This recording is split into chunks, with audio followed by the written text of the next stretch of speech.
Okay, great. So thank you for having me on the lineup here. I'm honored to be part of such a great lineup of speakers. So this paper I'm presenting today, it's joint with Kaio, who is also here today. So in this paper, we're trying to measure the effects of delay in bargaining. And we're interested in bargaining because this is how transactions have been made for centuries now, as you can see from this painting from like 1890. Okay, so transactions and bargaining transactions still happen like this today, but as people have moved to shopping online, we can now negotiate in this online space. And so the paper, I'm going to use data from eBay, but here's an example from another platform. So this is Mercari. On Mercari, buyers can make offers on items. Okay, so bargaining is around for a long time. It's an important driver of transactions in our economy. And so as a result, there's a lot of research that have studied bargaining. There is a lot of theory that look at how agents should bargain. The theory tries to rationalize observed behavior. There's a lot of lab experiments that test these theoretical predictions, and they do a really good job of being able to understand what mechanisms go behind decision-making in these types of settings. But there's relatively less work on bargaining using field data. And this is primarily due to just the lack of data. Typically, you don't observe all negotiations. You only observe the ones that end in a successful transaction. Even if that's observed, we often don't see like the offers that were made along the way. But recently, as transactions have started moving online, a lot of these bargaining interactions are recorded and made available, publicly available for research. And so now we can see this like offer level data regardless of the outcome. And that's gonna be the kind of data we use today. It's a public data set, which I'll talk about in a little bit. But this is where our paper falls in. We're trying to study bargaining in the field. And our specific research question is, what's the impact of delay in bargaining outcomes?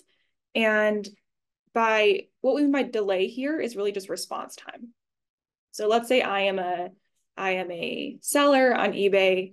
Pranav is a buyer, and Pranav makes an offer for something that I'm selling. If I want to counteroffer, I could make Pranav wait a minute, 2 minutes, or 2 days. And so that response time is what we mean by delay here. And so we're interested in this because delay happens a lot in practice, as I'll show you, but it's not always predicted by theory. There's several papers that predict immediate agreement or disagreement, and that isn't entirely in line with how things happen in practice. And second, timing has been kind of stressed as something that's pretty important in negotiations in practice. Other than the price that you offer, timing is one of the few levers that bargaining parties can actually use to influence the outcomes.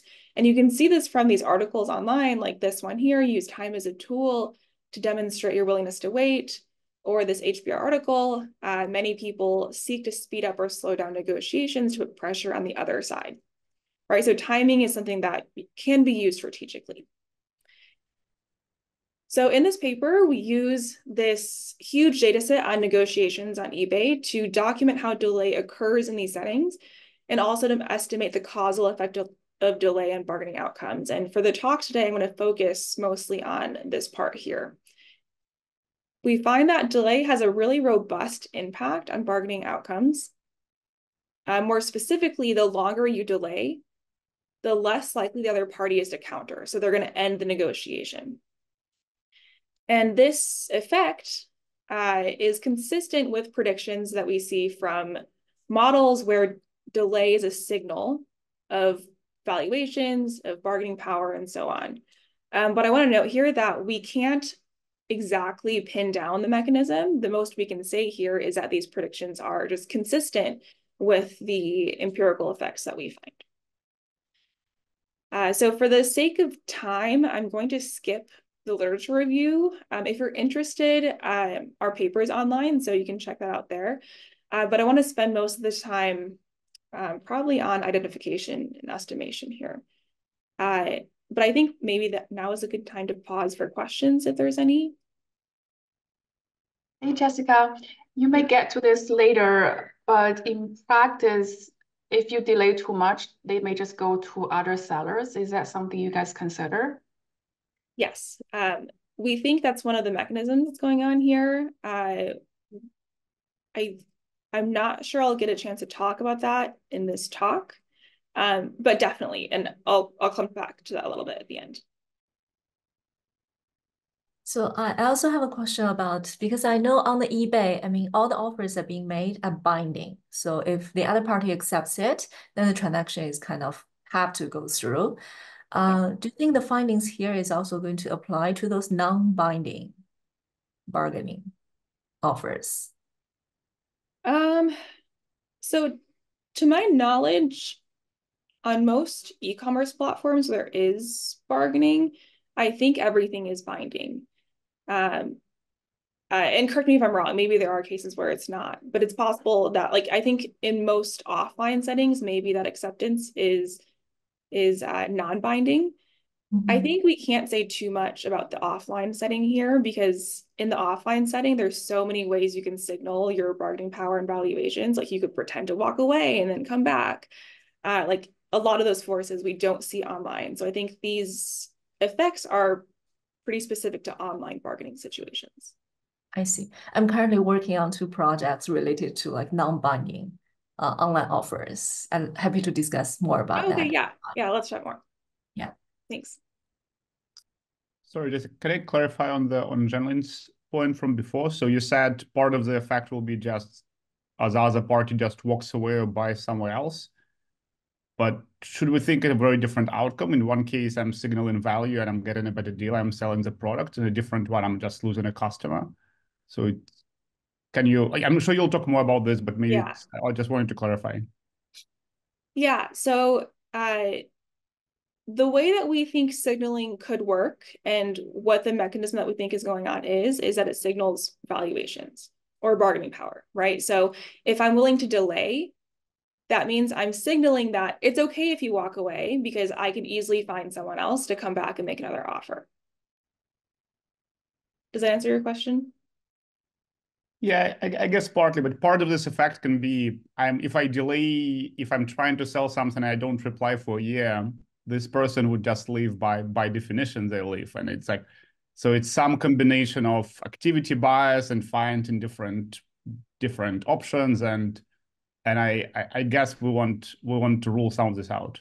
I see. Yes. Okay. So I think we can rule what you're saying that if we delay for a year, the person just goes away.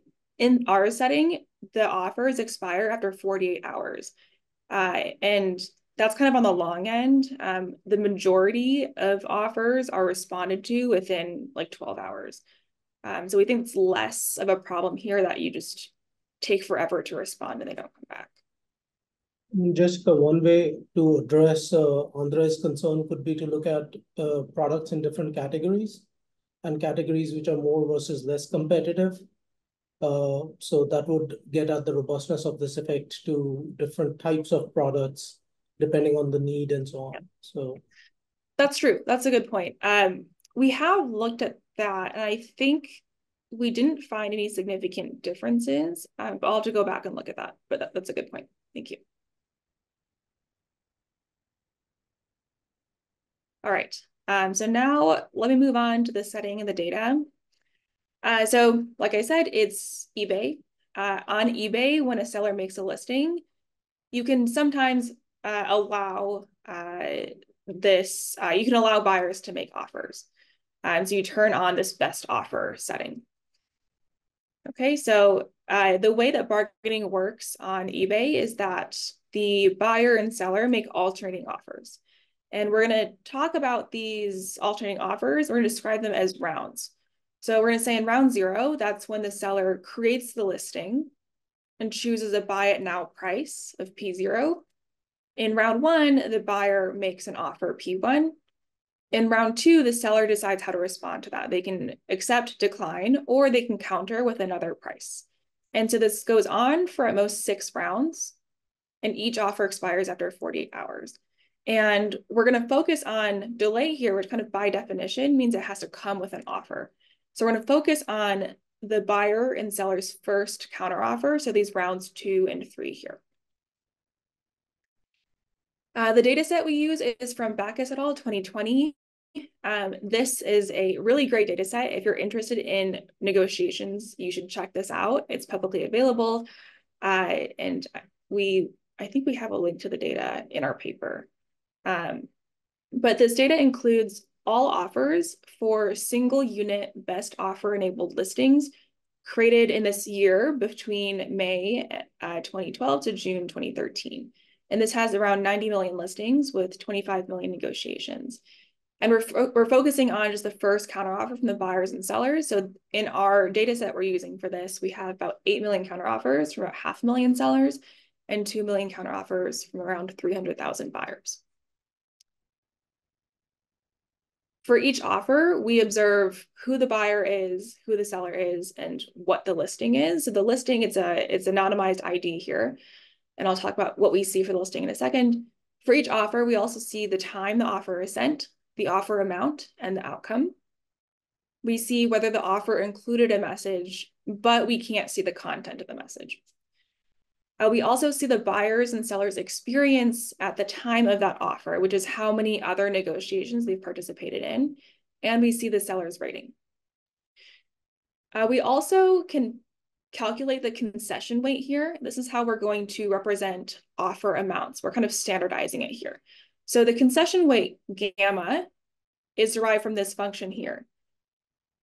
Basically, it's how much does this person concede with their offer. If the concession weight is 0.5, that means they're offering to split the difference. If the concession weight is 0, then they're not conceding at all, and they're just offering the same offer price again and again. Now, for each listing, we see the buy now price, the category and the item condition, the number of photos, and an anonymized product ID. And we see this for a subset of data. And so the product ID here is something like iPhone 8, as opposed to like category, which is much broader. But we don't actually see what the ID is. We just see like it's anonymized. But this will be important later for one of our robustness checks. So like I said earlier, delay is pretty short in this platform. 85% of sellers and 80% of buyers counter within the first 12 hours, right? So very few offers, it takes 48 hours to actually respond. All right, any questions before I move on to the descriptive evidence? Okay, great. So we're just going to first look at the correlation between delay and the other party's response. And we're going to do that with this logit, and we're going to throw everything we see as controls here. So we're going to estimate this specification. The outcome is an indicator for whether the agent accepts, counters, or declines in response to an offer with delay W. We're going to divide W into these intervals to make it a little bit less parametric here. So we're going to divide into intervals of time from like 1 to 5 minutes, 5 to 10, for example. We also include the concession weight here and a whole bunch of controls. So in the controls in this matrix, we have buyer, seller, category, month, and day of week fixed effects. We also control for the item condition, number of photos, whether it has a message. We also control for whether the buy it now price is round, since other work has shown this is an important signal that actually impacts outcomes. We also control for buyer and seller experience and the seller's rating. So I'm going to show you the marginal effects here. I'm going to start with the correlation between seller delay and the buyer's response. These points here are all relative to the seller replying within the first minute. So this says that the longer the seller delays, the buyer becomes a little bit less likely to accept.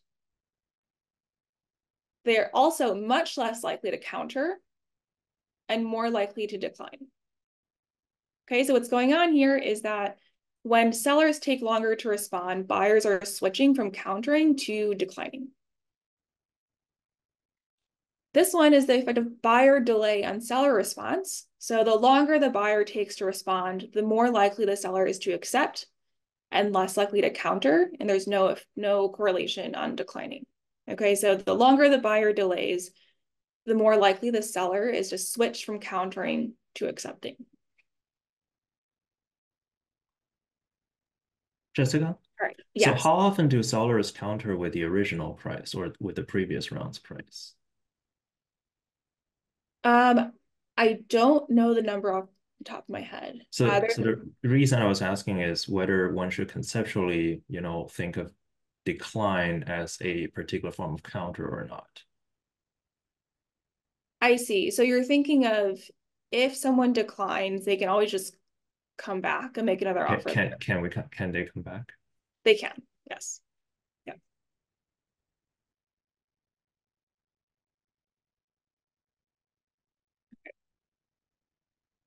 All right. So those are the correlations. I think the best way to talk about our identification strategy is to walk through like what we think the data generating process is. So let me start with that. So consider this buyer's first offer for an item in negotiation K. The offer is going to include the amount. So we're going to use the concession weight here and how much to delay. It's a function of the buy now price. X are the item's attributes. B here is the buyer's residual valuation after accounting for these item attributes. It's also made a function of the buyer's expectation of the seller's residual valuation. So how much they think the seller thinks this is worth, and then some idiosyncratic component. Okay, so now suppose the buyer or the seller decides to counteroffer. That decision is going to then depend on the buyer's concession weight, how long the buyer delayed, and again, the item attributes, residual valuations, and expectations now of the buyer's residual valuation. The buyer's response to this offer is then going to depend on the concession weight, the delay, and so on. All right, so yeah. Sorry, one question here. Both delay and concession weight over here are strategic variables which are jointly determined, right? Yep. So is there a possibility that the concession itself could be a function of delay in the same round? So what we have in the first equation, gamma K1 does not depend on WK1, right? But could a seller or a buyer be essentially saying, okay, I'm going to wait longer, and if I wait longer, I will give a bigger or a smaller concession, versus if I wait less, then the concession would be different? Certainly, yeah. So we do see a correlation between delay and the concession weight. So I think you're right. We should have these two also as part of the other equation. Yeah. Yep. That's a good point.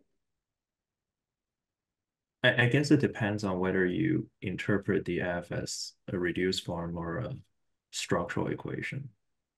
As a pure reduced form, you can just exclude these variables.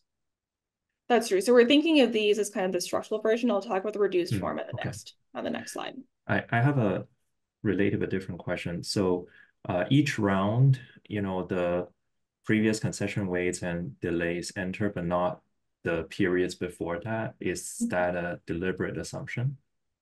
Yes, that is a good observation. That is an assumption here. And so to make sure I understand, you're saying, why does gamma K1 and WK1 enter here? Yep. So we're making this assumption because these terms already implicitly include these terms here. So we can see it most clearly with the concession weight. So the concession weight, the formula is the last two offers. So for gamma K2, that's going to include PK1 and PK0. So they're already in here. through these terms. But we're assuming they don't directly impact the outcome outside of this. Yeah, thanks. All right, so of course, these are endogenous terms. So if we were estimating the reduced form specification here, it would look something like this first one. Now, as you can see, if there's a correlation between this eta and this eta, which determines this, that means WK2 and gamma K2 are going to be endogenous. So what are some examples of why these might be correlated? There could be some common component to the valuations that the buyer and seller observe that we do not, right? So now eta here, this is an abusive notation, eta now includes the valuations. And so some of these common components could be like product attributes. So we observe a lot about the products, but we don't see things like their description or their photos. We also don't see the message content, right? So message content can directly impact how long it takes to respond and the other person's response. So what we're going to do to address this is we're going to use instruments. And the instruments are the delay in the concession weight from the previous negotiation. So more specifically, let K prime be the seller's negotiation, most recent negotiation before K, with a different buyer for a different item. So the instruments for this log WK2 is log WK prime 2 and so on. And the instrument's the same for buyers. It's going to be that buyer's most recent previous negotiation with a different seller, and then by definitions for a different item. So in order for these instruments to be valid, there has to be three things that are satisfied. The independence condition, which is really a subset of the exclusion restriction, the exclusion restriction and the inclusion restriction. So let me walk through these assumptions here. The first independence assumption, oh, yeah. So in order to construct those instruments, it seems like you need to restrict it to those sellers or buyers who have repeated transactions on the platform. Yes. What is the percentage of those buyers and sellers on the platform? That is a good question. I don't remember that right now, but I think for sellers, it's the majority. For buyers, I'm not sure. We'll have to look that up. That's a good question. So if they only have one transaction attempt, then they're out of the sample. Yes, exactly. Yep. Okay. Well, there has to be at least one other negotiation with a different other party as well. So if they're negotiating with the same person again, then they're also not going to be in the sample. Jessica, sorry, one question. Do you know what is the average time gap between the thread from which you're taking the instrument and the focal thread? And I'm just thinking over here, I think the instrument relies on this assumption that, there's some sort of correlation because the time spent on the internet and so on and so forth, which is essentially recent history of the buyer and the seller. So it would help to know what is the time lag over there. Are we talking about like 6 to 8 hours, or are we talking about 2 to 3 days and so on? So that's true. That's a good point. I don't have that number here, but you're right in that if it's a closer previous negotiation, that's going to be probably a better predictor than something that's farther away. We do see our instruments are really strong, but it would be good to have that number. So we'll look at that. Thanks. So Jessica, another question is, are you assuming one negotiation attempt is independent from a subsequent negotiation attempt? So for example, I try to negotiate with one buyer on a given product, and then that negotiation failed. And then I tried on the same product again. Do you think the first outcome is going to have an impact on the subsequent negotiation with a different seller? So we're conditioning on a different seller. It's possible they're correlated, but I think the correlation can come from this something that's unrelated to their valuations after controlling for everything we observed about the negotiation. And I'll talk about this in the inclusion restriction slide, which is like why this correlation might be there. But we also do a robustness check where we consider the previous negotiation also has to be for something in a different product category so that the chance of correlations in valuations is a bit smaller. Okay. All right, so the first condition is this independence assumption. We have to assume that the instruments are independent of this eta term. So in words, that means that the instrument cannot be correlated with these unobserved shocks that impact the buyer's response. So I'm going to walk through a few scenarios where this could be violated and how we try to address that. So the first is that perhaps there's some correlation in buyers between K and K prime. So I'm going to talk about this from the seller perspective, but the analogous for buyers, it's analogous. So, okay, there might be a correlation between buyers and K prime. By definition, if it's the same buyer, this will be true. So we restrict K and K prime to different buyers. And that helps control for this to some extent, but you might think that maybe certain types of sellers attract certain types of buyers. So try to account for that, we control for buyer and seller fixed effects. We control for these dynamic things like their experience and their ratings over time. There might be correlations in product characteristics between K and K prime. That would cause a correlation in valuations across these subsequent negotiations. And so we can control for that to some extent by having controls for the observed characteristics. But of course, there might be some unobserved component. So we think having the different item helps with that, plus the robustness check, or we restrict to be different product categories as well. So the assumption here is that items in different product categories are less likely to have correlated valuations. The last one here is that there still might be some within seller valuation correlations between their products. But this is only a problem when this is observable to buyers because it has to directly impact the buyer's response. To this end, we think that having these seller fixed effects in particular does a lot here, right? So we're assuming that if the seller consistently has high valuations, that fixed effect will take care of that. Okay, and this also is partially addressed by product characteristics. We also include a robustness check for negotiations where there's no messages, because messages are another way that the sellers can communicate their valuations to the buyers in a way that we don't observe.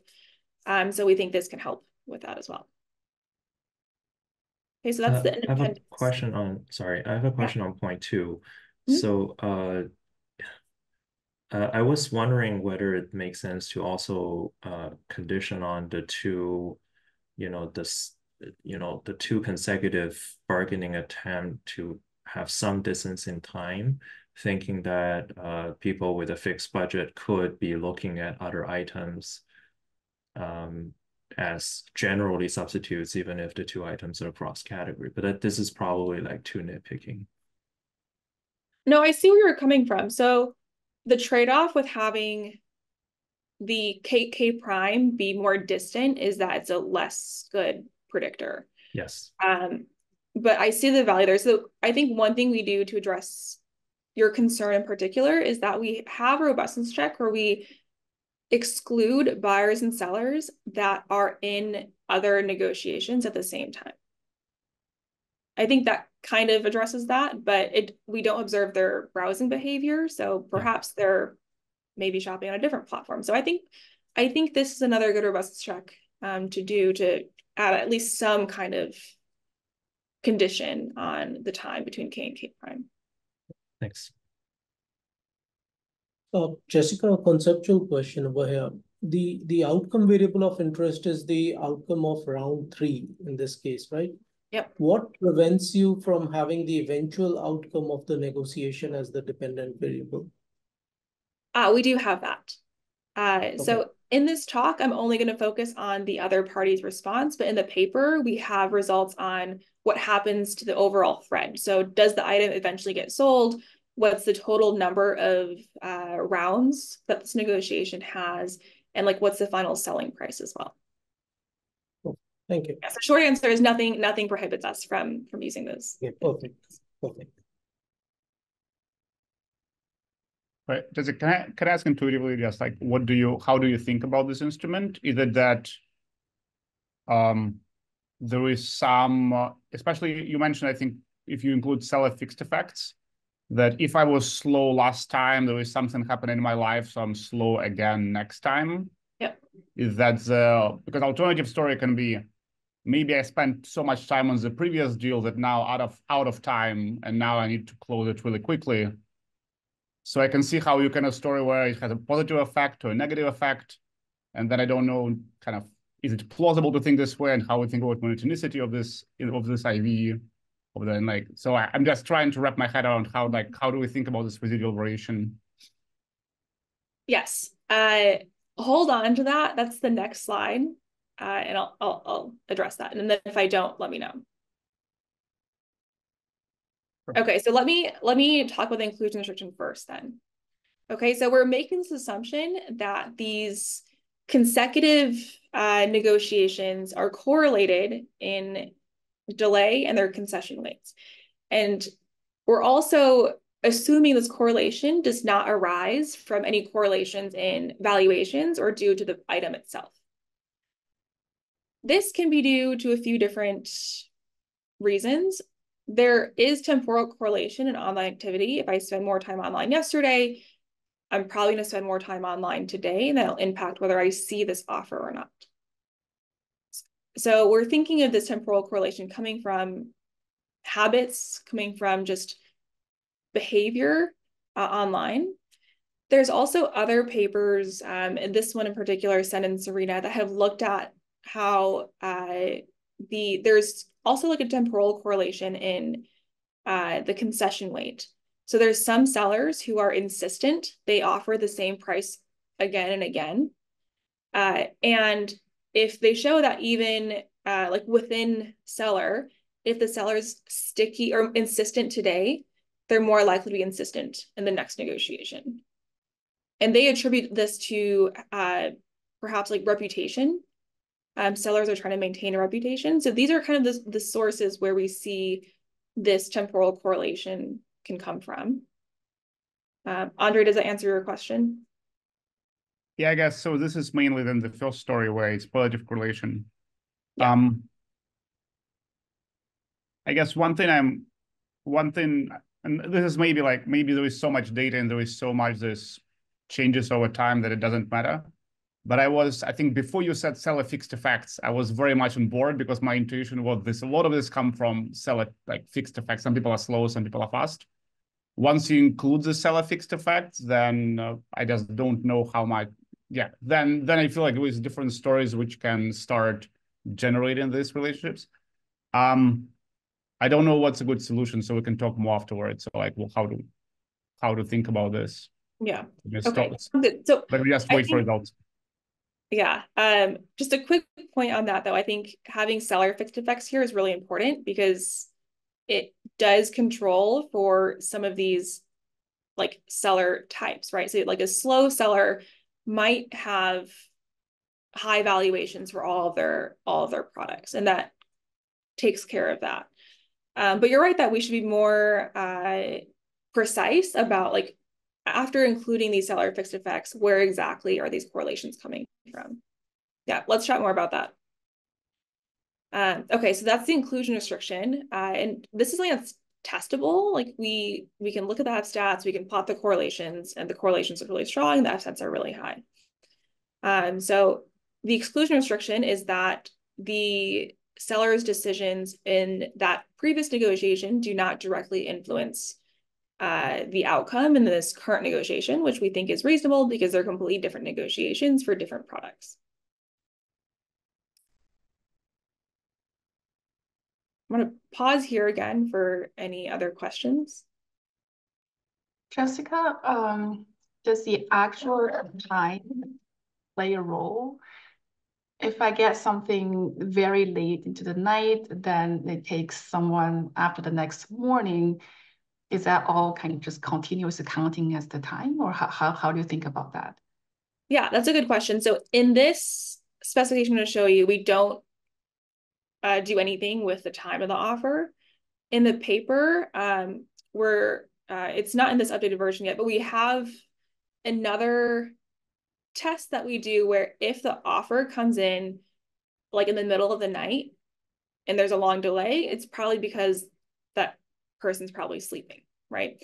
Whereas if the offer comes in at like 9 a.m. and still get a long delay, in that case, delay is more informative, and we would expect that delay has bigger impact if they expect kind of a shorter amount of delay, right? So we do find that's the case. So if the offer comes in the middle of the night, long amounts of delay does not have as big of an effect on the other person's outcome as if the delay comes in when they expect this person to be active.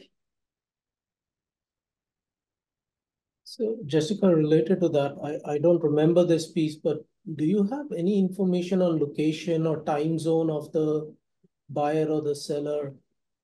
No. So this is all US eBay. So all the sellers are in the US. The buyers don't have to be in the US. I believe we can see the buyer's country. Or no, sorry, we see the buyers in the US or not. We don't see the country. We also don't see the time zone. Okay. Yeah, I guess one quickly related to this discussion, and this might be an alternative instrument, but for each seller and buyer, you can compute what times of the day when the most active. And if you assume that when I send an offer to someone, I don't know exactly what's their schedule when they're active online, thinking if I happen to be a person active at the same time as me or at different time, and using that variation as what shifts, how long it takes for them to get back to me. That's a good point. I think we have a slight variation of what you suggested, which is the instrument now is the previous negotiation that came in at around the same time as the current offer. And so you expect that in those situations, that other instrument for when the offer came in at the same time is more predictive, right? If the person was active last time, we would expect the delay is shorter also this time. It's slightly different than what you suggested, but the results are robust to this. But I think that's a good thing that you should also check out. All right, so I'm going to show you the two-stage least squares results, but also the OLS results side by side. We're going to start with the effect of seller delay on the buyer's response. So looking at just these first two columns here, the outcome is whether the buyer accepts. So we see a small negative effect. So the longer the seller delays, the less likely the buyer is to accept, even less likely to counter and more likely to decline. So if we think about magnitudes here, on average, if we double seller delay, which is by about 5 hours, the probability the buyer accepts decreases by about 2%. The probability they counter decreases about 6%, and they're about 3% more likely to decline. Now, the effect of buyer delay and the seller's response. So the longer the buyer delays, the more likely the seller is to accept, less likely to counter. So these are very similar to the OLS results. Magnitudes here, so doubling buyer delay increases the probability the seller accepts by 5% and decreases the probability the seller counters by about 4%. These effects, yeah. Sorry. I think these coefficients get a little bit to Andre's point, right? About what variation is being captured by the instrument after accounting for seller fixed effect. Because the OLS estimates are very similar to the 2SLS over here. Right, which is in some sense what you would expect if the instrument isn't capturing a lot of residual variation. right? So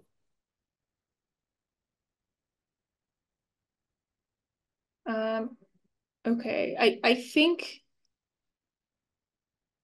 I see where you're coming from. Yeah, I think that's right. Yeah. sure. I mean, What's we the can first check. HF? Sorry. Sorry, what's the first HF stats for the instrument? So let's see here. Okay. They seem to be capturing a lot of the X variables variations, I guess. You know, in that sense, it's in line with the OS and IB comparison.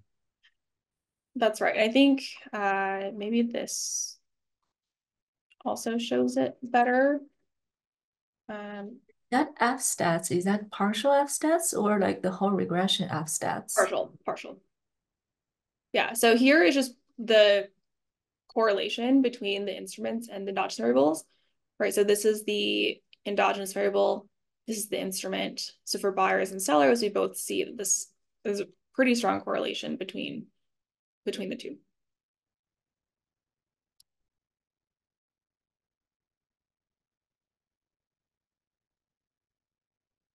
Okay, any other questions? Sorry, just out of curiosity, can you interpret the concession weights sign? Like, does that make intuitive sense? Yeah, so if we look at this is saying that if the buyer concedes more, the seller is more likely to accept, right? That makes sense because they're giving a better offer. What's interesting here is that for sellers, the more the seller concedes, the more likely the buyer is to counter. Whereas the more the buyer concedes, the less likely the seller is to counter. So this kind of shows maybe there's some difference in bargaining power between buyers and sellers on eBay. Thanks. Yeah, I guess one quick maybe thought on the first state it's super strong, and it kind of makes it interesting to investigate more what's going on, kind of what is the mechanism potentially. One theory I have in mind is that maybe by seeing how quickly as a buyer was responding, I'm like how much I took time with one buyer, I'm learning something about the norm on the platform or something like this. Then you would expect new sellers to be more affected by them than old sellers. So I guess given it's so strong, it would be just interesting to know more about what's the mechanism, what's going on. Yeah, that's a good point. I agree. It's worth looking into when are the correlations stronger in the first stage. Yeah, agreed.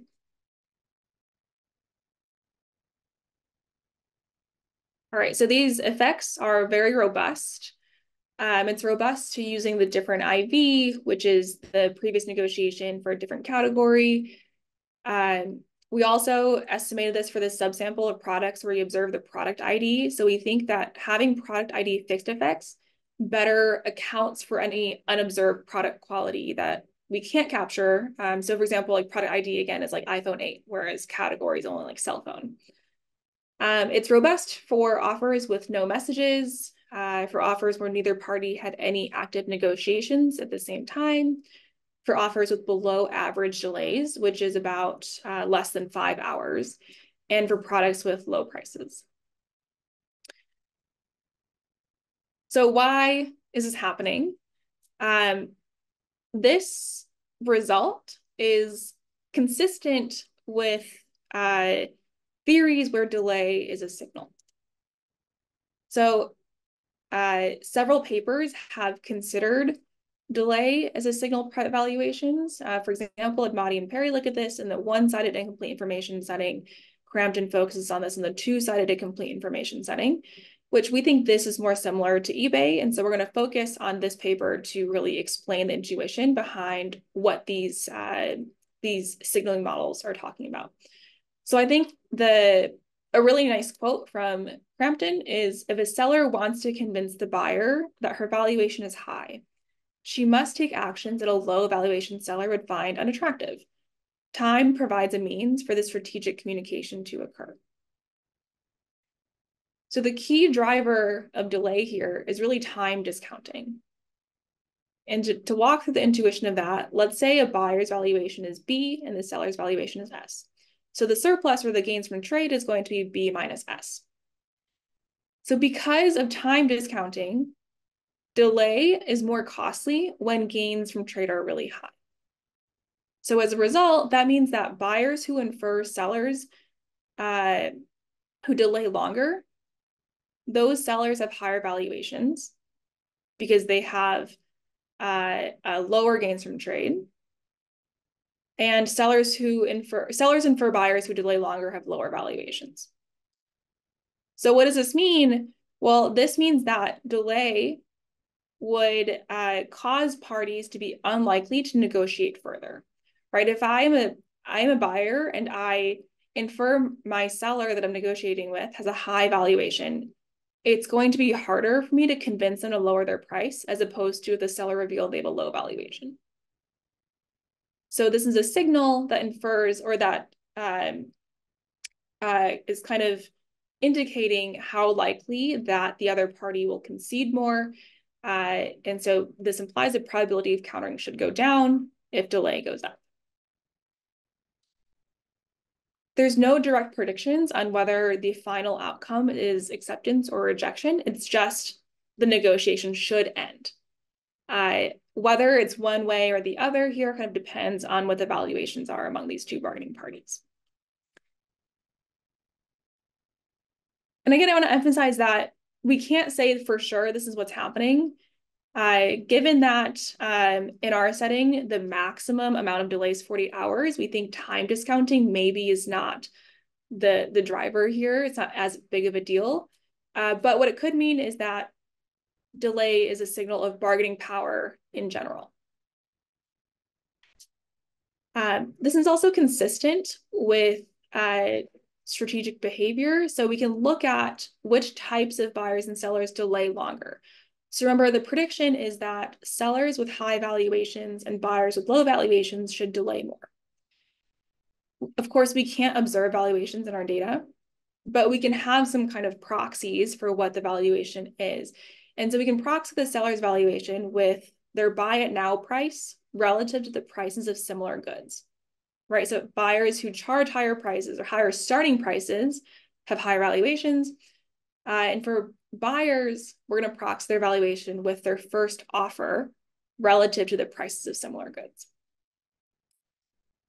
So here, there's a lot of numbers here, just focus on what's highlighted, but here we regress a bunch of things on delay. So the first column is seller delay. So this says, this positive coefficient says that sellers who charge a higher price delay longer. Here, this is that buyers who offer lower first offer prices relative to similar products, they delay more, right? So this is consistent with these predictions here.